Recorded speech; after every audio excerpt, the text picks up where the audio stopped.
Hi friends, recent இன்டர்வியூவில் பார்த்தீங்க அப்படின்னா ஆர்ஜே பாலாஜி அவர்கள் வந்து கருப்பு படம் டைரக்டர் அவர்கள் வந்து ரீசெண்டாக தளபதி சிஎம் விஜய் வந்து மீட் பண்ணதை பற்றி பேசியிருக்காரு. ஸோ மீட் பண்ண அப்போ வந்து தளபதி சிஎம் விஜய் அவர்கள் வந்து என்கிட்ட ஷேர் பண்ணது என்னென்னா, கருப்பு படத்தை தமிழக மக்கள் வந்து கொண்டாடுறாங்க, நல்ல ஒரு வசூலை ஈட்டியிருக்குது, இது வந்து எனக்கு வந்து சந்தோஷமாக இருக்குது அப்படிங்கிறத சொல்லியிருக்காரு.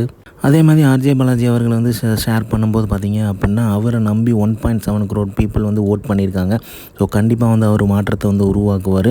ஸோ அவருக்கு வந்து திரைத்துறையில் இருக்க பிரச்சனை எல்லாமே தெரியும். ஸோ சினிமா துறைக்கு வந்து மோர் பெனிஃபிட்டாக இருந்தாலுமே அவர் பண்ண போகிறது எல்லா துறைக்குமே சேர்ந்து தான் பெனிஃபிஷியலாக பண்ண போகிறாரு. ஸோ எல்லா துறைகளுமே நல்லா பண்ணுவார் அப்படிங்கிற எதிர்பார்ப்பு இருக்குது எனக்கு அப்படிங்கிற மாதிரி சொல்லியிருக்காரு. ஸோ அப்படிங்கிற மாதிரி தளபதி சிஎம் விஜயை பற்றி ஷேர் பண்ணியிருக்காரு. அதே மாதிரி கருப்பு படம் வந்து மிகப்பெரிய வெற்றி தேட்டர்களுக்கு அடைஞ்சிருக்குது.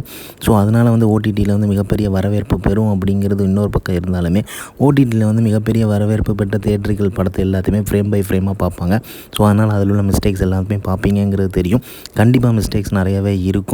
அதையும் தாண்டி வந்து அதில் உள்ள நல்ல விஷயங்களை இந்த ஓடிடி படத்தில் பாருங்கள் அப்படிங்கிற மாதிரி சொல்லியிருப்பார் கருப்பு படத்தை பற்றி. ஸோ அவர் சொன்னது உண்மை தான். ஏன்னா வந்து நம்ம தேட்டருக்குலாம் பயங்கர வெற்றி அடைஞ்ச படத்தை வந்து அப்படி தான் பார்ப்போம். ஏன்னா வந்து அவ்வளோ இன்ட்ரெஸ்டிங்காக இருக்கா, என்ன மாதிரி இருக்குது அப்படிங்கிறத பார்ப்போம். அவர் சொன்ன மாதிரியே லாஜிக்கலாக நிறைய மிஸ்டேக்ஸ் இருக்க தான் செய்யுது. நிறைய இடத்துல அப்பட்டமாக தெரிஞ்சிருக்கு அந்த மிஸ்டேக்ஸை வந்து சோஷியல் மீடியாவில் போட்டு பொழந்து எடுத்துகிட்டு இருக்காங்க.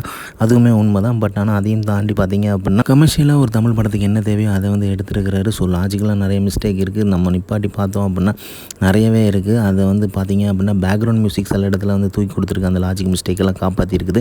ஸோ அந்த மாதிரி தான் படம் வரும், படம் அமைஞ்சிருக்கு. கமர்ஷியல்னாலே அப்படி தான் இருக்குங்கிறது நமக்கு தெரியும்.